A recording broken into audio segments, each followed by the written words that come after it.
Estamos revisando los conceptos de una administración correcta.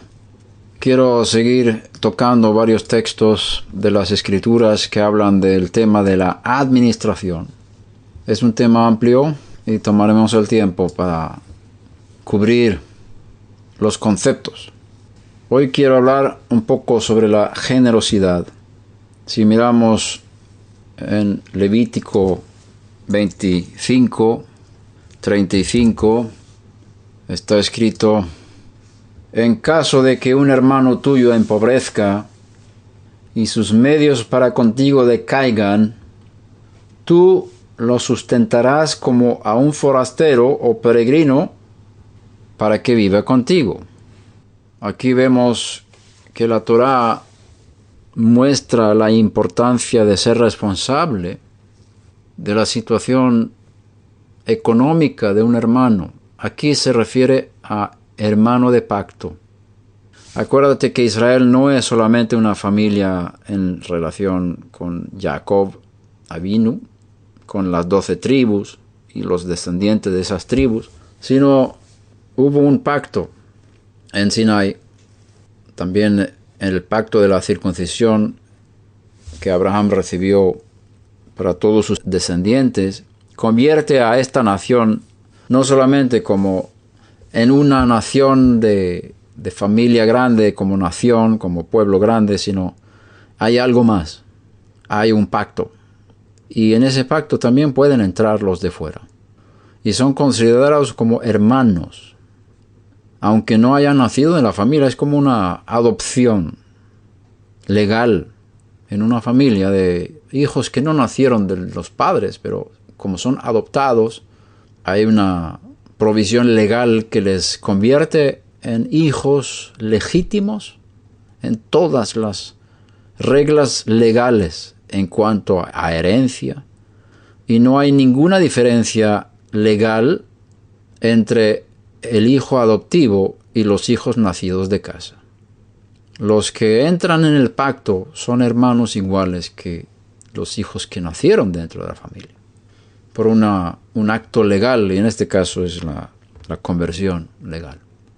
Entonces, cuando se habla aquí de un hermano tuyo, no es solamente el sentimiento de familia de descendencia física, sino también está el sentimiento de pacto. Todos los que son dentro del pacto de la circuncisión de Abraham Avinu, todos los que han entrado en el pacto de Sinai, acatando la Torá, sometiéndose a los mandamientos, entrando en el pueblo de Israel físico, ellos son hermanos. Y por ser hermanos hay una responsabilidad económica en relación a esos hermanos. Eso se ve también en los que entraron en el nuevo pacto en la sangre de Yeshua, los que experimentaron la nueva creación a través de la resurrección del Maestro. Ellos son hermanos espirituales por la sangre de Yeshua, descendencia de Abraham, descendencia de David, y son reyes. Y como tienen vida indestructible, son también sacerdotes según el orden de Melquisedec. Entonces, esa familia de los resucitados, de los muertos, a través de Yeshua, que lo recibieron ya en el espíritu, no todavía en el cuerpo, ellos son hermanos de pacto. Y esa hermandad se proclama una vez al año al tomar el pan y el vino juntos en el Seder de Pesach, en recuerdo de la muerte y resurrección de Yeshua hasta que Él venga. Este pan es el cuerpo que por vosotros es partido, y esta copa es el nuevo pacto en mi sangre. Haced esto en memoria de mí. Entonces, cada vez que uno tome esos elementos, está proclamando su unidad en el cuerpo, que somos un solo cuerpo en el Mesías. Todos los que hemos recibido el espíritu de la resurrección, somos hermanos en el pacto. Los que entran en un pacto son hermanos de pacto.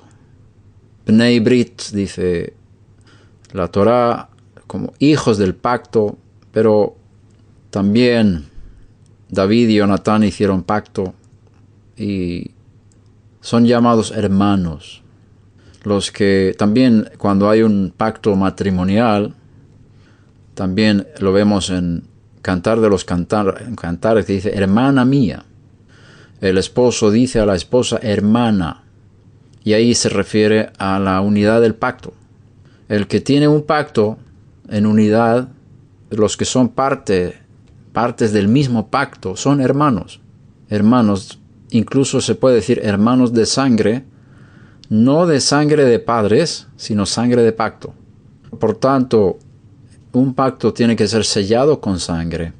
Por eso Yeshua dijo, esta copa es la copa de la sangre del nuevo pacto.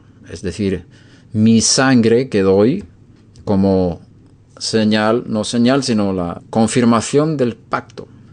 Todos los pactos son confirmados con derramamiento de sangre. Incluso cuando el esposo y la esposa tienen la primera relación íntima, en casos normales, cuando el himen se rompe de la esposa, hay un derramamiento de sangre.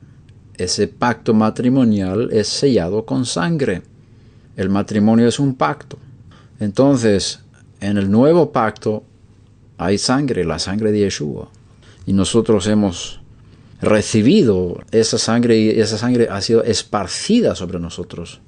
También, como dice la carta de Pedro. Entonces, cuando dice hermano aquí, se está refiriendo a un hermano de pacto. Y eso también es aplicable al nuevo pacto, a los hermanos que nacieron de nuevo, no solamente de los judíos, sino de todos los que han nacido del Espíritu. Ellos son de la misma familia, están en el nivel de la resurrección. Ellos son hijos de la resurrección, son nacidos del Espíritu y son parte de la sangre de Yeshua. Todos tienen parte en la sangre de Yeshua, porque fue la sangre de Yeshua que los limpió de sus pecados y los selló dentro del nuevo pacto. Por lo tanto, la responsabilidad económica en Israel, en la Torá, es un reflejo terrenal, vamos a decirlo así, físico, en el pueblo de Israel, también de la responsabilidad física de los hermanos espirituales en el Mesías. Entonces, aquí podemos también aplicar esta verdad a todos los que son del Mesías. Nosotros somos hermanos en el pacto y tenemos responsabilidad económica unos de otros. No es un asunto solamente espiritual el nuevo nacimiento. Es un asunto que implica también nuestra responsabilidad económica, social, todas las áreas de la necesidad del ser humano. No podemos desconectar nuestro servicio divino solamente a las cosas invisibles o desconectar de las cosas visibles. Tenemos que entender que nuestra responsabilidad como hijos del pacto nuevo en la sangre de Yeshua implica también las cosas prácticas, implica también las cosas materiales. Lo vemos claramente en Hechos de los Apóstoles. Aunque ellos eran judíos, vemos que hay otra dimensión de responsabilidad para los judíos que nacieron de nuevo, los que son del cuerpo de la resurrección del Mesías Yeshua. Ellos muestran una responsabilidad muy profunda, económica unos de otros. Llegaremos también a esos textos. Entonces aquí en la Torá tenemos en un nivel nacional, en el sentido de pacto y de hermandad de pueblo, una responsabilidad económica. En caso de que un hermano tuyo empobrezca y sus medios para contigo decaigan, tú lo sustentarás como a un forastero o peregrino para que viva contigo. Es decir, le tienes que ayudar económicamente. Él puede trabajar contigo y recibir dinero por su trabajo. No tomes interés y usura de él.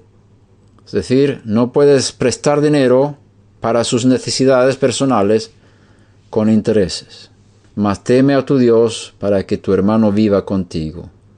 No le darás tu dinero a interés, ni tus víveres a ganancia. Yo soy el Eterno vuestro Dios, que os saqué de la tierra de Egipto para daros la tierra de Canaán y para ser vuestro Dios. Y si un hermano tuyo llega a ser tan pobre para contigo que se vende a ti, no lo sustentarás a trabajo de esclavo. Estará contigo como jornalero, como si fuera un peregrino. Él servirá contigo hasta el año de jubileo. Entonces saldrá libre.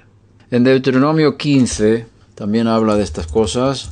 Versículo 4 al 18.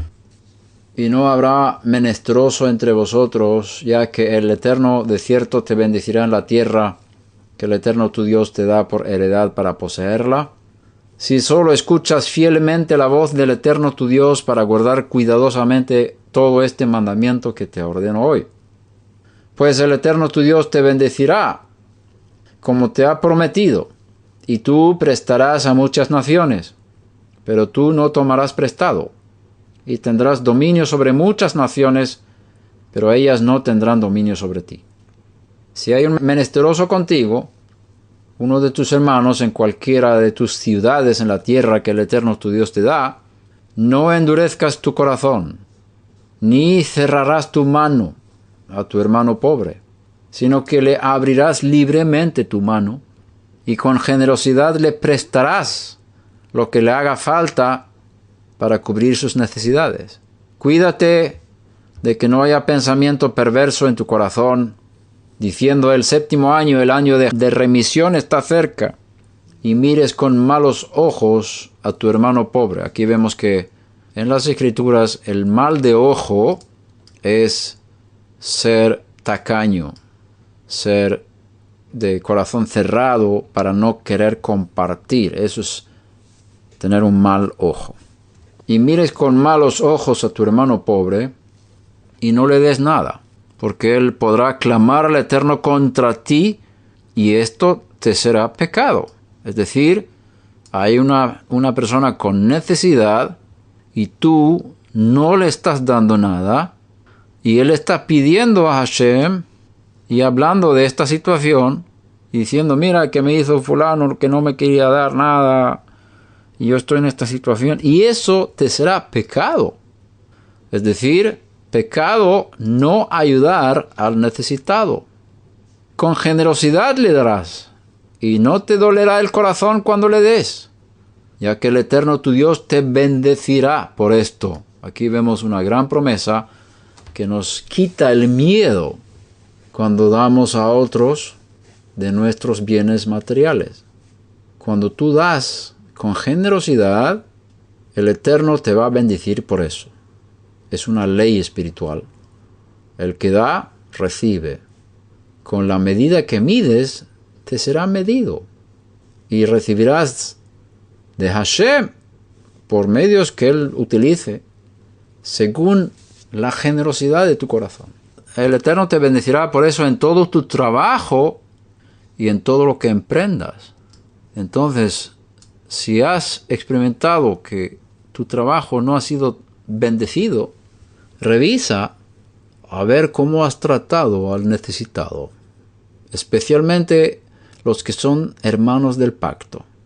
Si tu corazón se ha cerrado hacia ellos, sus necesidades, no has sido sensible al dolor de tu hermano, eso puede frenar la bendición en tu trabajo y en todo lo que emprendas.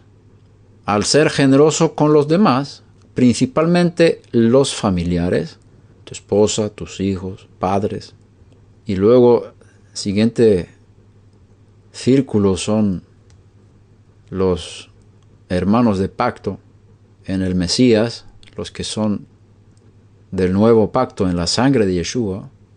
Si somos generosos con ellos, el Eterno bendecirá nuestro trabajo. Si somos tacaños, si somos de corazón cerrado, nuestro trabajo no va a tener tanto éxito. ¿Ves aquí la conexión entre la generosidad y la bendición en el trabajo y en todo lo que emprendamos? Porque nunca faltarán pobres en tu tierra, Por eso te ordeno diciendo, con liberalidad abrirás tu mano a tu hermano, al necesitado y al pobre en tu tierra. Si un hermano tuyo, hebreo o hebrea, te es vendido, te servirá por 6 años, pero al 7º año lo pondrás en libertad. Y cuando lo libertes, no lo enviarás con las manos vacías. Le abastecerás liberalmente de tu rebaño, de tu era y de tu lagar. Le darás conforme te haya bendecido el Eterno tu Dios. Y te acordarás que fuiste esclavo en la tierra de Egipto y que el Eterno tu Dios te redimió. Por eso te ordeno esto hoy.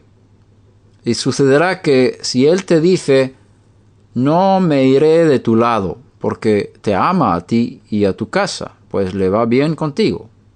Entonces tomarás una lezna y horadarás su oreja contra la puerta, y será tu siervo para siempre. Y lo mismo harás a tu sierva. No te parezca duro cuando lo dejes en libertad, porque te ha dado 6 años con el doble de servicio de un jornalero, porque al jornalero se le paga, pero aquí a un esclavo, a un siervo, no se le paga. Entonces él te ha servido durante 6 años y te ha dado el doble de beneficio que un jornalero que tenías que haberle pagado. Pero en este caso no. Solamente las comida y hospedaje. Y el Eterno tu Dios te bendecirá en todo lo que hagas. Vemos aquí las promesas de la generosidad hacia los hermanos de pacto. Es bien interesante este texto de la Torá, porque los primeros versículos dicen que no va a haber pobre en la tierra, no habrá menesteroso entre vosotros, porque el Eterno te bendecirá en la tierra. O sea, no va a haber pobres en Israel. Claro, si escuchas fielmente la voz del Eterno, para guardar cuidadosamente todo este mandamiento. Pero esto es una situación utópica, que realmente no es la verdad, no es la experiencia. Si todo el mundo fuera fiel totalmente a la Torá, entonces no habrá ningún pobre en Israel. Pero como no todos son fieles a la Torá, entonces tenemos una situación real. Y eso es lo que vienen en los siguientes versículos. Versículo 7. Si hay un menesteroso contigo, aquí vemos ya la posibilidad de que pueda haber algún pobre en Israel. Antes dijo que no habrá, pero eso es con la condición de la obediencia perfecta. Pero como no hay obediencia perfecta en el pueblo, entonces significa que puede haber pobres en el pueblo. Uno de tus hermanos, en cualquiera de tus ciudades. Ahora, entonces, esas personas hay que ayudar, hay que levantar fondos de ayuda social para los necesitados en la nación. Tenemos que tener una caja y personas que trabajen para administrar el dinero y los bienes materiales para distribuir a las personas que tienen necesidades. Y ahí está todo eso, lo que hemos mirado, de cuidarse, de no pensar mal y todo eso. Y luego versículo 11 dice, porque nunca faltarán pobres en tu tierra. ¡Qué contradicción! Versículo 4 dice, no habrá menesteroso entre vosotros. Y al final dice, nunca faltarán pobres en tu tierra. Esta es la pura realidad, porque el pueblo no vive en ese nivel que Hashem puso en la Torá. Esa es la realidad del pueblo, que no estamos cumpliendo al 100% sus mandamientos. Por eso hay pobres, nunca faltarán pobres. Por eso te ordeno diciendo, con liberalidad abrirás tu mano a tu hermano, al necesitado y al pobre en tu tierra. Bien interesante. Hay muchos textos que hablan de la generosidad hacia los pobres en las Escrituras. Voy a mencionar algunos aquí. Salmo 37, 25 y 26. Salmo 41, 1 al 3. Salmo 112, versículo 5. Proverbios 14, 31. Proverbios 17, 5. Capítulo 19, 17. Capítulo 21, 13. Capítulo 22, 9. Capítulo 28, 27. Capítulo 31, 20. Mateo 5, 42.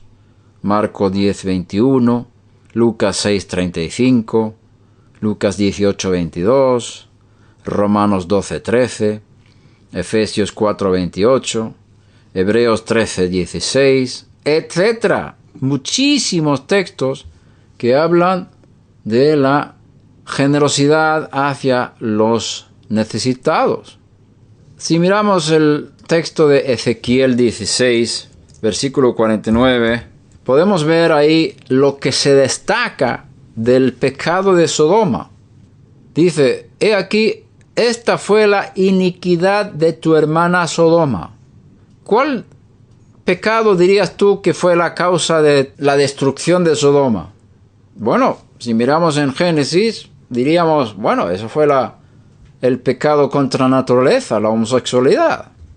¿Cómo es que el profeta no saque ese pecado? Aquí saca otra cosa. Vamos a ver qué dice el profeta. Esta fue la iniquidad de tu hermano Sodoma: arrogancia, abundancia de pan y completa ociosidad tuvieron ella y sus hijas. Las hijas son las otras ciudades alrededor. Pero no ayudaron al pobre ni al necesitado. Y se enorgullecieron y cometieron abominaciones. Aquí vemos al final que se menciona el pecado de las abominaciones, del sexo libre, delante de mí. Y cuando lo vi, las hice desaparecer. Vemos, por lo tanto, que la raíz del problema en Sodoma no fue el sexo libre.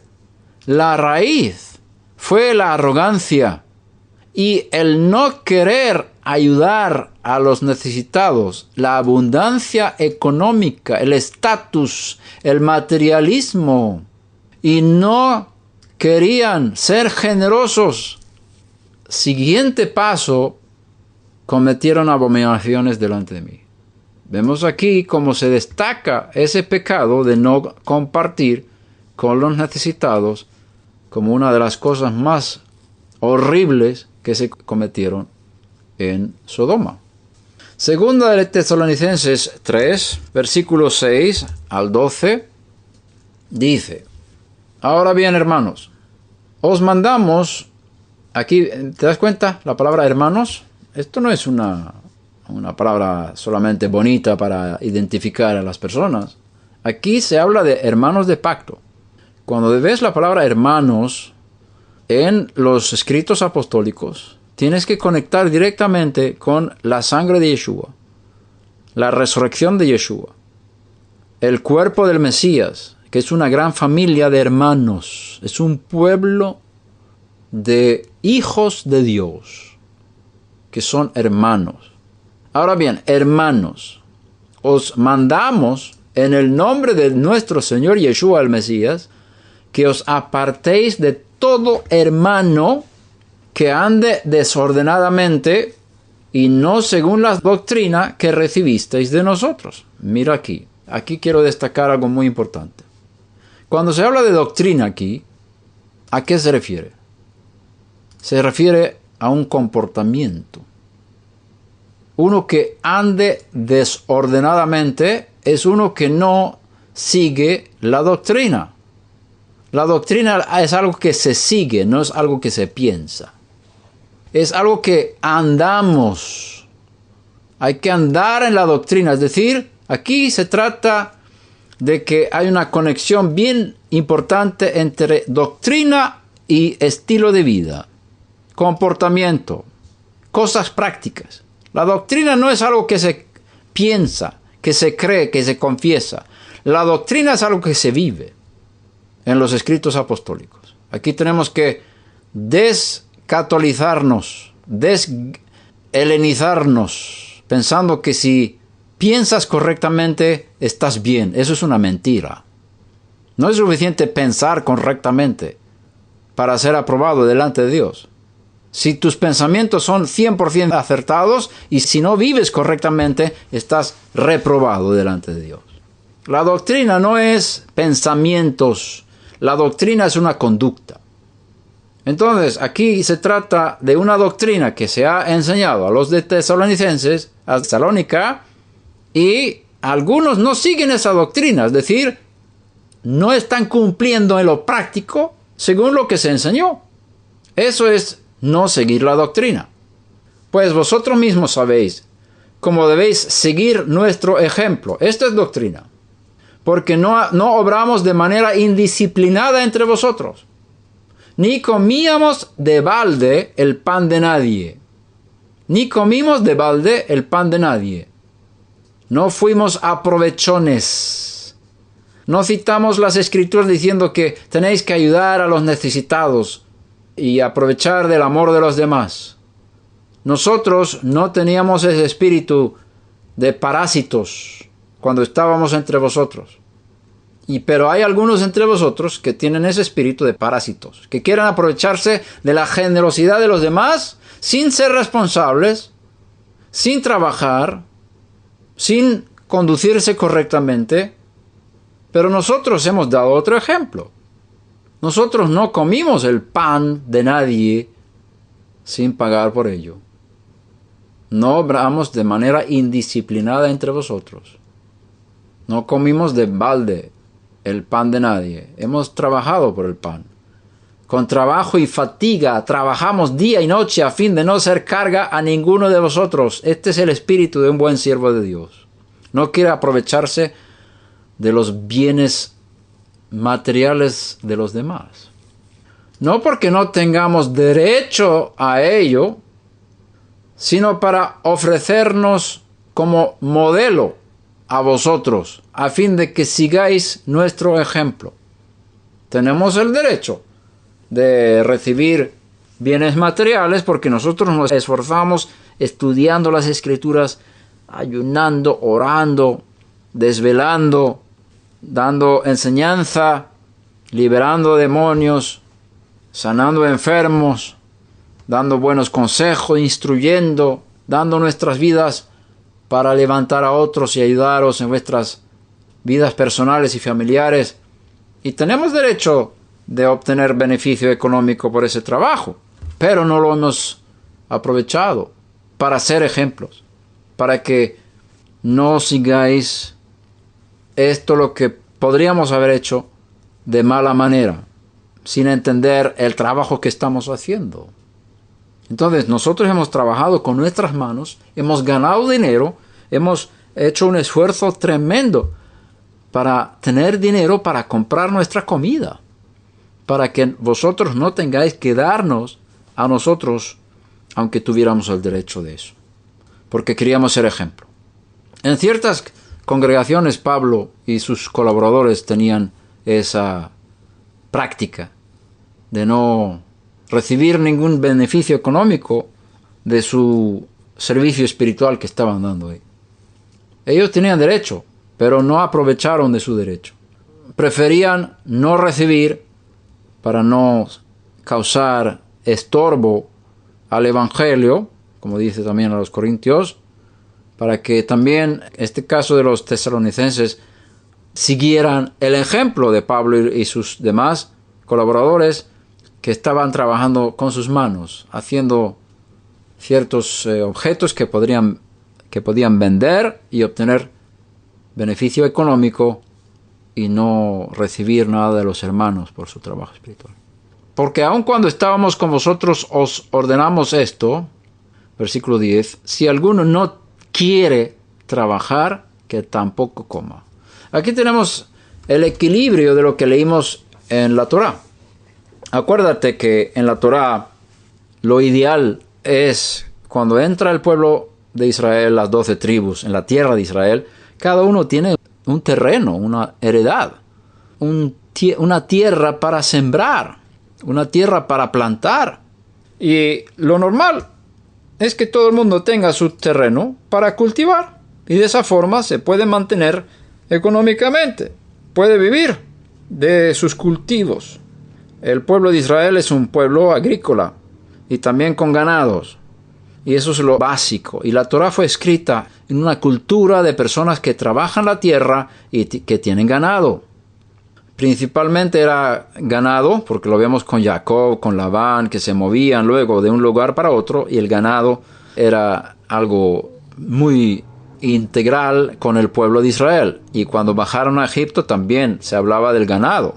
Después empezaron también la parte de la agricultura, aunque esporádicamente también lo vemos en los patriarcas, como Isaac, que sembró en la tierra de Gerar y cosechó aquel año 100 por 1. Entonces vemos también que estaban sembrando la tierra y trabajando con agricultura, pero principalmente los patriarcas se mantenían con ganado.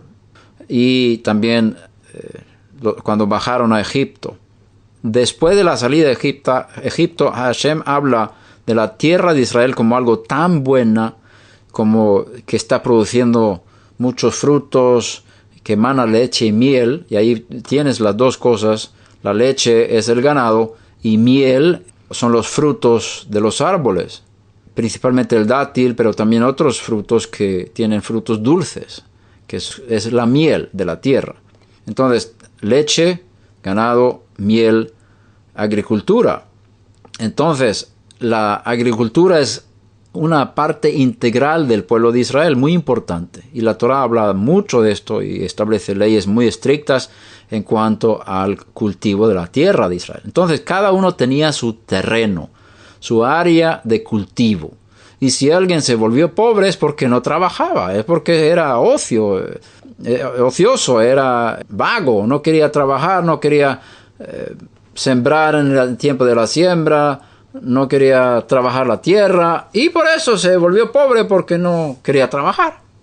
Ahora, el que trabajaba y aún así se volvió pobre, porque puede haber tiempos de poca lluvia y demás, y puede haber enfermedades en la familia que no pueden trabajar la tierra como deberían, y otras circunstancias que convirtieran a una persona en un menesteroso. Y en esos casos había que ayudar. Pero también tenemos el equilibrio aquí, el segundo de Tesalonicenses, el que no quiere trabajar. Y eso es algo muy importante. Hay que subrayar la palabra quiere. No dice el que no puede trabajar, sino el que no quiere trabajar. Porque hay algunos que no pueden. Los niños no pueden trabajar.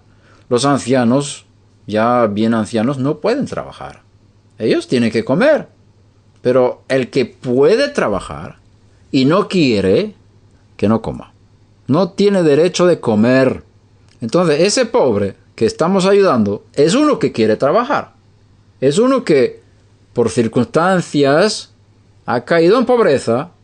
Ahora, le vamos a ayudar para que trabaje.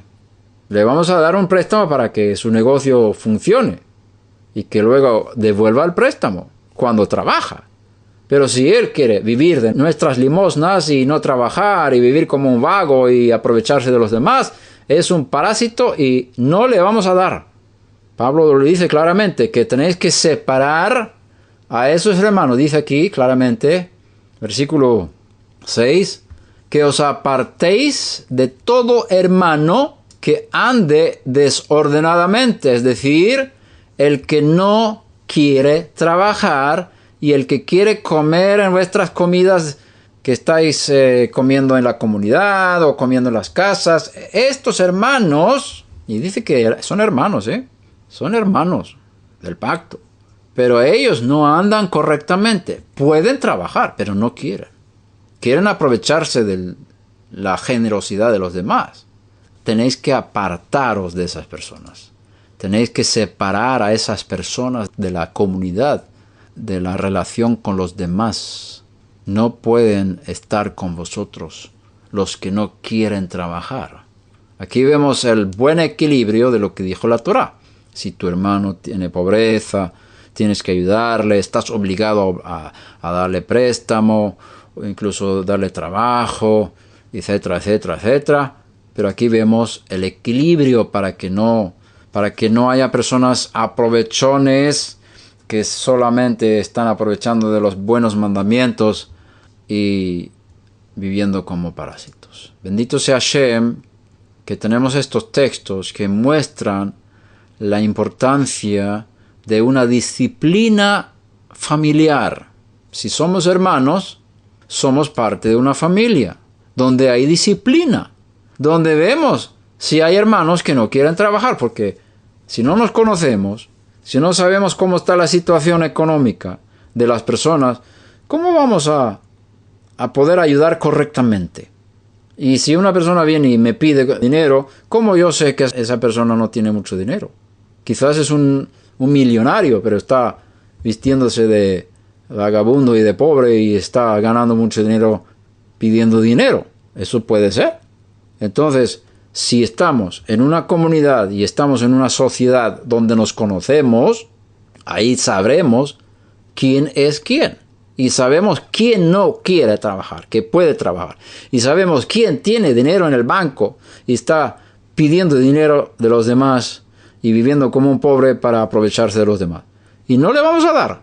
No vamos a ser tontos, no vamos a permitir que este tipo de personas nos hagan la jugarreta, no sé si es la palabra correcta, pero nos engañen.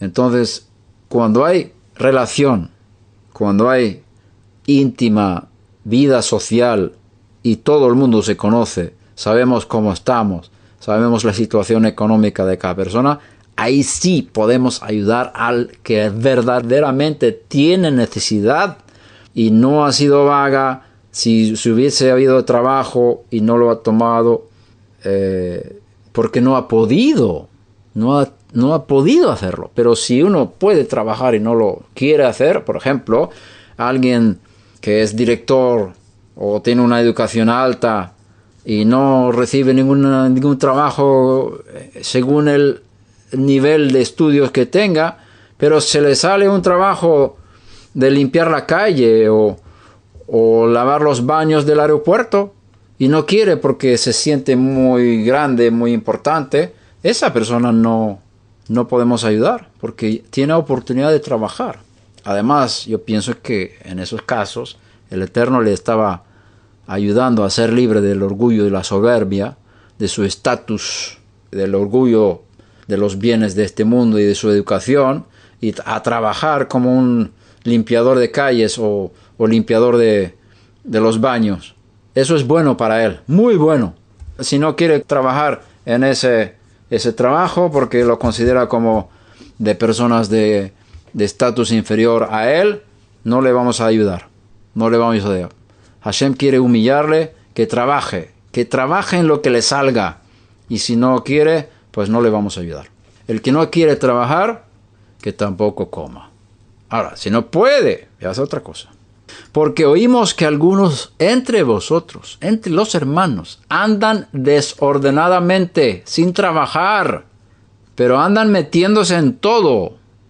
A tales personas les ordenamos y exhortamos en el Señor Yeshua, el ungido, que trabajando tranquilamente coman su propio pan. Es decir, que no coman el pan de los demás. Que coman su propio pan, que han ganado con el sudor de su frente.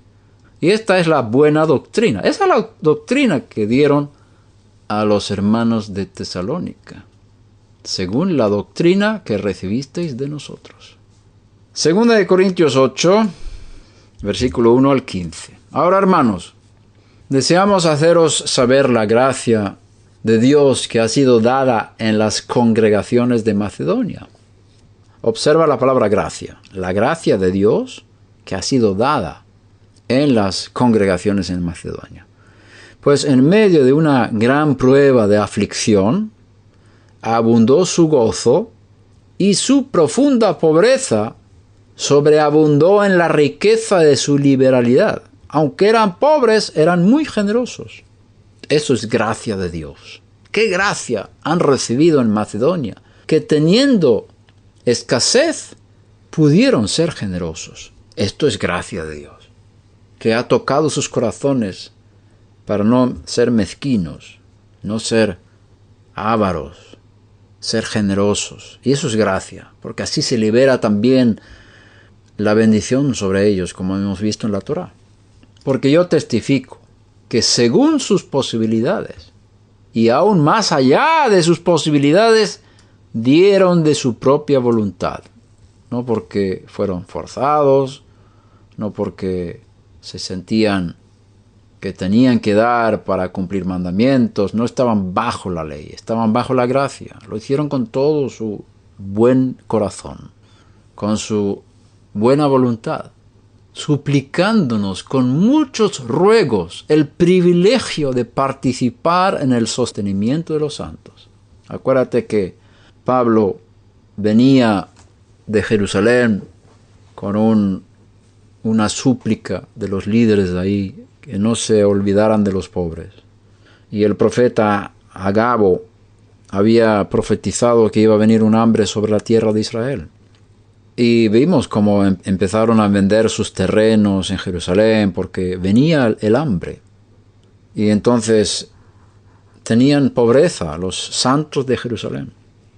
Y Pablo viajaba en las comunidades fuera de Israel, de los santos de entre los gentiles, y recogía dinero, y tenía a Lucas consigo como un buen administrador para ayudarle en este trabajo de administrar este dinero que los hermanos gentiles estaban aportando para los santos de Judea, que vivían en pobreza por causa de la situación de falta de lluvia, como había profetizado el Eterno a través de su profeta Agabo.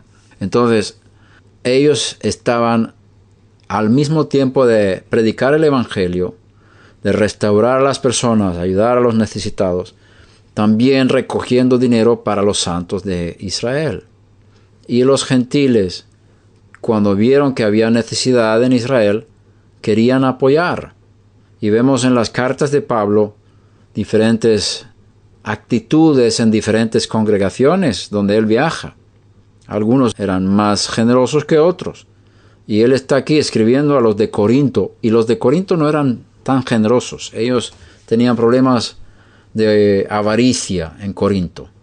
Sexo y avaricia, eso muchas veces van juntos. Eso es deseo personal, de suplir sus propios deseos de posesión y de ego y de satisfacción personal. Entonces los de Corinto tenían problemas en esta área de la generosidad. Pero los de Macedonia, que es cerca de Corinto, de la parte norte, ellos eran mucho más generosos que los de Corinto. Y Pablo está tocando ahí un nervio de avaricia en Corinto a través de la conducta de los de Macedonia.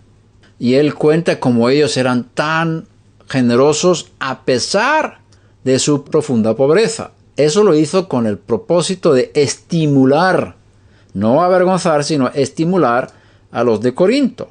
Y él dice que los de Macedonia nos suplicaron con muchos ruegos el privilegio de participar en el sostenimiento de los santos, es decir, hijos de Dios creyentes en Yeshua en Israel, los judíos creyentes que tenían necesidad económica. Y esto no como lo habíamos esperado, versículo 5, sino que primeramente se dieron a sí mismos al Señor y luego a nosotros por la voluntad de Dios. Aquí tenemos 3 niveles de entrega. Primero, entrega al Señor, que es Yeshua en este caso. Entrega a Yeshua para ser su discípulo. Segundo, entrega a los líderes puestos por Yeshua en su congregación. Tercero, entrega de los bienes materiales a los hermanos de pacto, en este caso judíos, que vivían en pobreza, a pesar de estar en necesidad económica ellos mismos. Y Pablo dice, esto es mucho más de lo que habíamos esperado. Ellos han mostrado una entrega fantástica. Ellos realmente son grandes ejemplos de verdaderos santos. Ellos se entregaron al Señor y también a nosotros como líderes, y también dieron su dinero a los necesitados.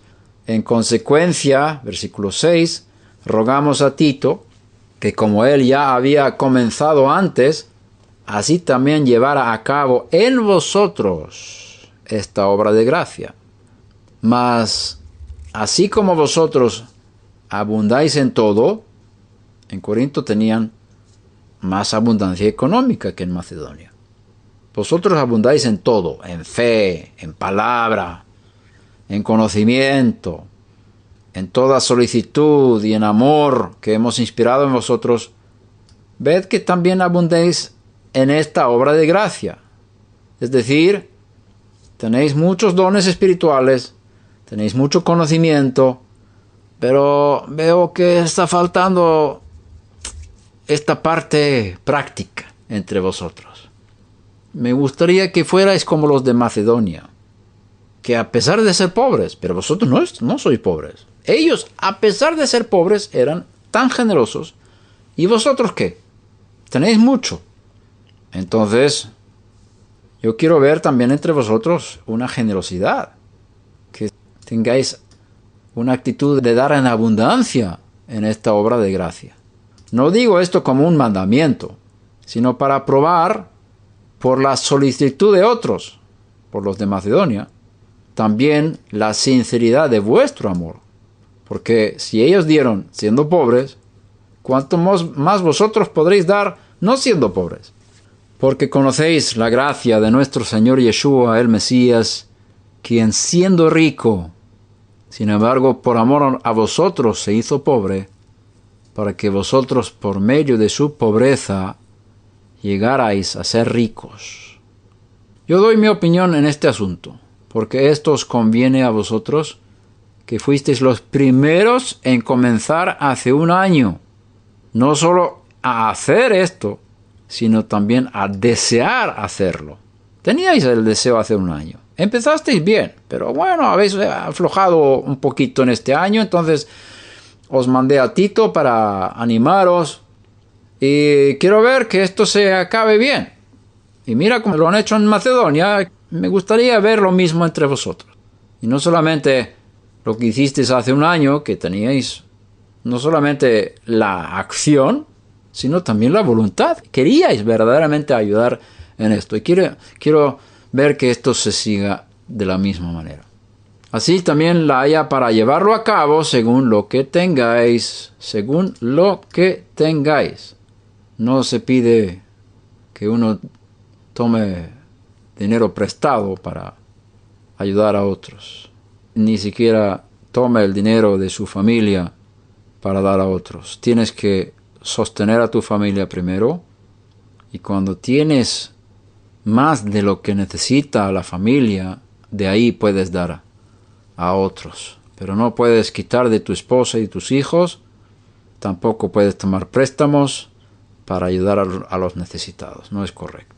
Porque si hay buena voluntad, se acepta según lo que se tiene, no según lo que no se tiene. Es decir, tú puedes decir, si yo tuviera 1 millón, yo daría 1 millón. No creo. Si tú tienes ahora 50 y no estás dando ni 1, no te creo que vas a dar 1 millón cuando tengas 1 millón.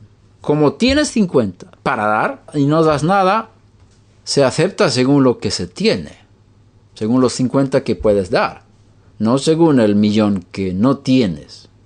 Esto no es para holgura de otros y para aflicción vuestra, sino para que haya igualdad. No es que estamos ahí enriqueciendo a los judíos en Judea y vosotros vais a tener falta. No, que haya igualdad. En el momento actual, en este momento, vuestra abundancia, ahí vemos que había abundancia en Corinto.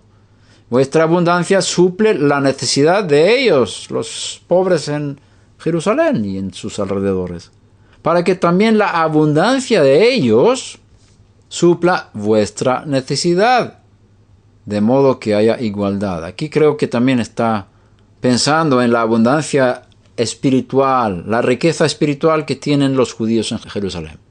Imagínate el poder que operaba en la comunidad, que todos fueron sanados, los demonios salieron de las personas, muchísimos se entregaron a la fe del Mesías, se bautizaron, tanto sacerdotes como el resto del pueblo.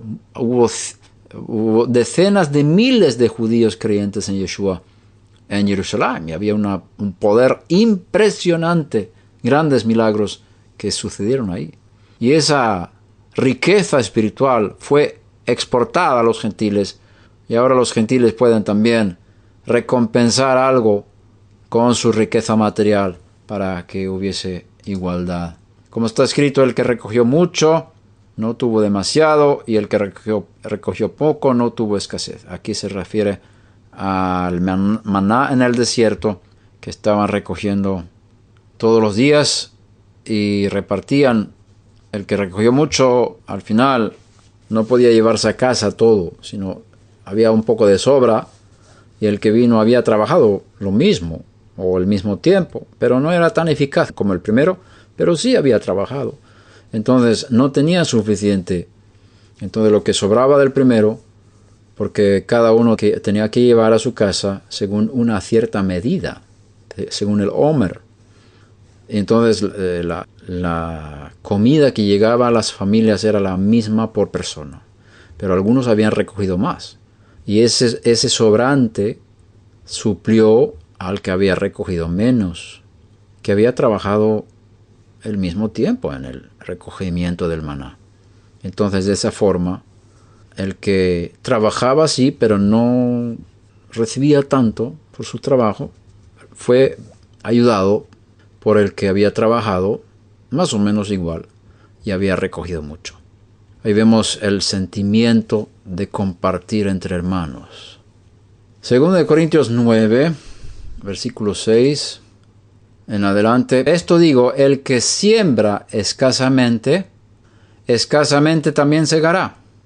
Y el que siembra abundantemente, abundantemente también segará. Aquí Pablo introduce el pensamiento de la siembra y la cosecha en relación con lo material, con dinero, digámoslo así. El dinero es considerado como una semilla, y si uno da semillas, si la siembra en la tierra, va a haber una cosecha. Y este es el principio también que se aplica aquí en relación a la ayuda social en este caso. El que siembra escasamente, si tú pones pocas semillas en la tierra, vas a cosechar poco. Van a crecer muy pocas semillas en la resurrección de esas semillas que mueren en la tierra. Es lo mismo con tu entrega de dinero. Ahora tú vas a dar a los necesitados de Judea, y si tú siembras poco, vas a cosechar poco. Ahí vemos claramente un resultado directo de tu generosidad. El que siembra abundantemente, abundantemente también segará. Es decir, si tú das mucho dinero a una causa bien averiguada que vale la pena, porque mira, cuando siembras, tienes que saber dónde siembras. Si tú siembras en un lugar donde hay piedras, o en un lugar donde debajo de los pinos, donde la tierra es muy muy ácida y ahí no va a producir nada, tienes que buscar una tierra donde produzca. Eso también se aplica a esto. Aquí tenemos hermanos en el Mesías, llenos del Espíritu, que son los que realmente han exportado las buenas nuevas al mundo gentil. Ellos tienen necesidad económica. Esa es una buena tierra. Da ayuda a estos hermanos y tú tendrás una cosecha según lo que hayas sembrado, porque es buena tierra, va a producir. Es una ley espiritual. Todo lo que el hombre siembre, también lo segará, tanto lo bueno como lo malo. Ahora, si lo siembras en buena tierra, vas a tener una buena cosecha. Si siembras una buena semilla o mucha semilla en mala tierra, tendrás una mala cosecha. Y también, si siembras lo malo, vas a cosechar lo malo. Y a veces Hashem puede también permitir que la cosecha de las cosas malas que hayamos hecho sea más pequeña que la que debería ser por causa de nuestro arrepentimiento y rectificación de las cosas malas que hayamos hecho. Así que esto es una ley espiritual que funciona en lo material. Hay una siembra y hay una cosecha. En lo económico. Y cuando tú siembras, la semilla se muere. O sea, es un sacrificio, lo pierdes. Y si, vamos a decir lo siguiente, hay una doble actitud que podamos tener en esto de la siembra y la cosecha. Y los que han estado en los movimientos de superfe, de prosperidad y eso, normalmente han aprendido una actitud egoísta en esto de sembrar y cosechar, porque siembras para cosechar.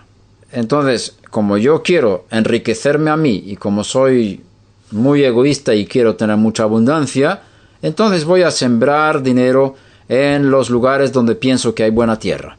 Y eso me va a enriquecer porque si yo siembro dinero ahí, yo voy a ser rico. El Eterno va a cumplir sus promesas, las leyes espirituales van a funcionar y eso me va a enriquecer económicamente. Y ahí vemos que el motivo de mi siembra no es la generosidad, sino el deseo de ser bendecido.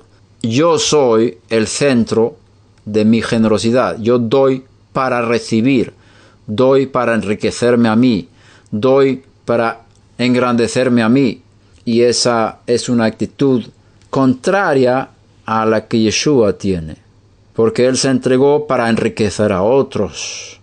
Es una pérdida, es un sacrificio. Tú das el dinero y lo pierdes.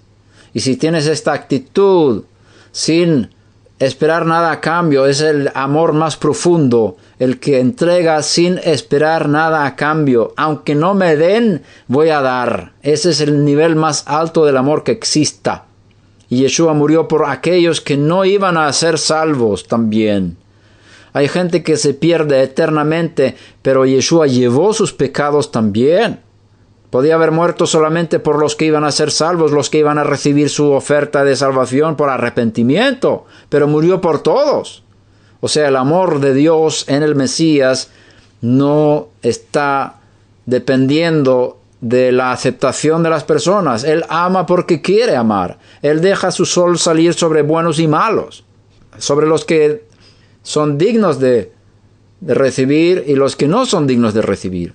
Entonces, esa es la actitud de un hijo de Dios verdadero. Entonces, tú no das para cosechar, tú no das para enriquecerte. Si tienes esa actitud, necesitas arrepentirte delante de Dios y revisar tus motivos a ver si realmente eres discípulo de Yeshua, que entregó para enriquecer a los demás. Ahora, Dios es bueno.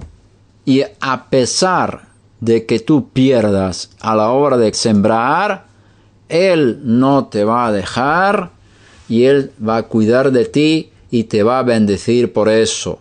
Por lo tanto, si tu miedo de ser pobre, de faltar, te impide dar, ahí tienes la Torah, ahí tienes las promesas, ahí tienes esta ley espiritual que lo que tú siembras y conforme siembres, cosecharás.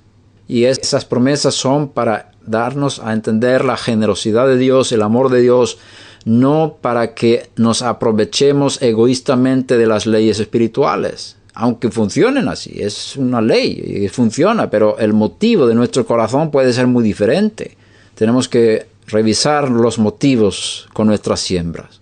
Ahora, si tú siembras y te duele, es un sacrificio, lo haces por amor al otro, y sabes que a lo mejor incluso vas a pasar necesidad, como los de Macedonia, dieron más allá de sus posibilidades y tenían ya pobreza y ahora están dando a los demás. Pablo dice, en esa actitud de querer ayudar a los necesitados sin esperar nada en cambio, yo siembro y hay una pérdida de la siembra, es un sacrificio, se muere la siembra, pero Hashem me va a prosperar. Hashem no me va a abandonar. Hashem me va a ayudar y no tengo que tener temor si yo doy con un buen corazón a un buen fin. El Eterno me ha prometido que Él es mi pastor y nada me faltará. Entonces, esa es la actitud correcta de interpretación de estos versículos, que tú no das para enriquecerte. Tú das porque amas, tú das porque quieres ser obediente y das porque amas a Hashem y amas a las personas y das también pensando que no voy a perder realmente, no me va a perjudicar esta generosidad que yo tengo ahora, no voy a ser perjudicado económicamente por mi entrega, por mi siembra, sino Hashem va a ser fiel y me va a ayudar, y eso me va a quitar el miedo y puedo ser generoso porque conozco esa ley espiritual que si yo soy generoso, Hashem también me prosperará. Esa es una actitud muy diferente a la actitud egoísta que podamos tener y que podemos sacar de estos versículos. Hashem nos libere de eso. Sigamos. Que cada uno dé, versículo 7, estamos en 2 Corintios 9, 7. Que cada uno dé como propuso en su corazón. Vemos ahí la conexión con la construcción del tabernáculo.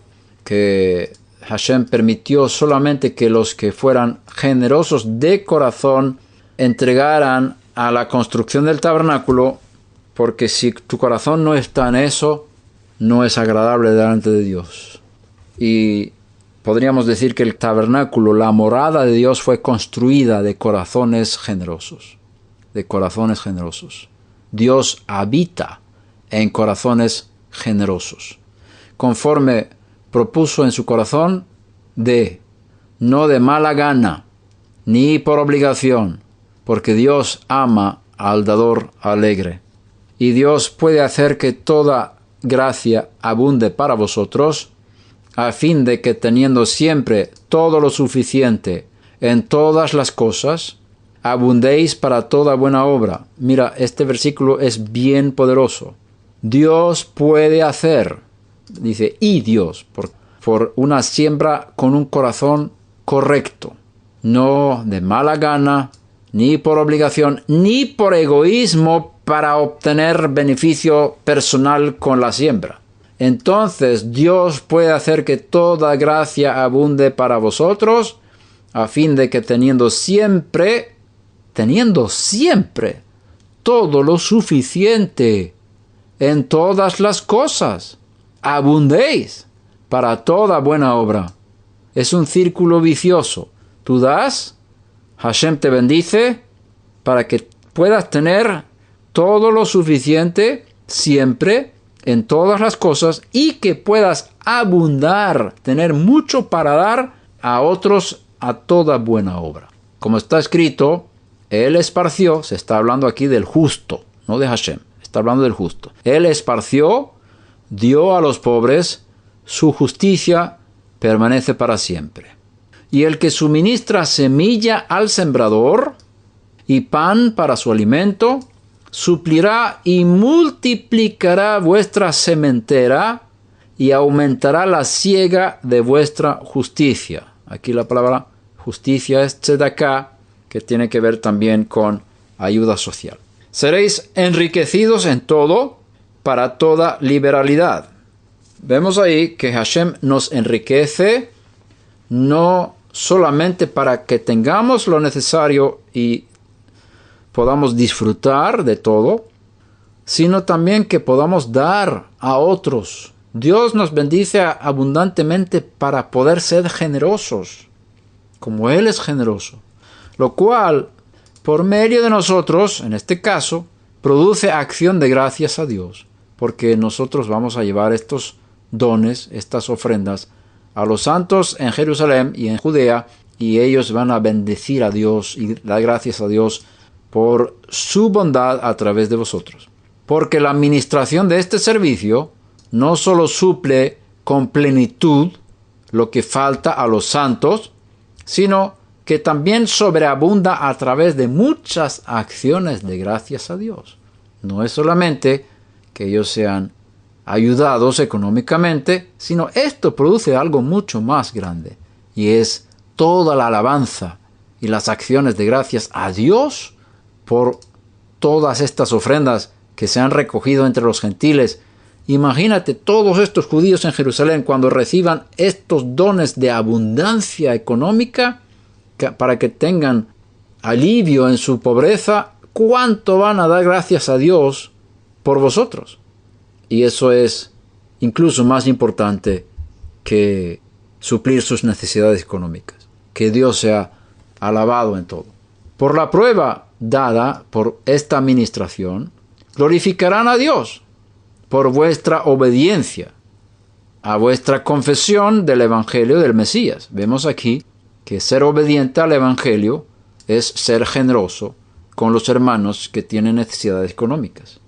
Vuestra obediencia a vuestra confesión. Porque, ¿cuál es la confesión? Que somos hermanos, que somos parte del mismo pacto, que somos hermanos de sangre, la sangre de Yeshua que nos une. Y esa confesión nos obliga a tener responsabilidad económica unos de otros. Y ahí somos obedientes si cuidamos a los hermanos necesitados. Y por la liberalidad de vuestra contribución para ellos y para todos. Glorificarán a Dios por vuestra obediencia y por la liberalidad, por vuestra generosidad para ellos y para otros, para todos. Mientras que también ellos, los judíos pobres en Judea, mediante la oración a vuestro favor, porque ellos van a estar orando por vosotros por esto, demuestran su anhelo por vosotros, porque cuando tú oras por alguien, vas a querer conocer a esa persona. Demuestran su anhelo por vosotros a la sobreabundante gracia de Dios en vosotros. Gracias a Dios por su don inefable. Aquí vamos a poner punto para la enseñanza de hoy y aprendamos de estos textos, saquemos lo mejor de ellos, aprendamos los principios y pongamos esta doctrina por obra. Amén y amén.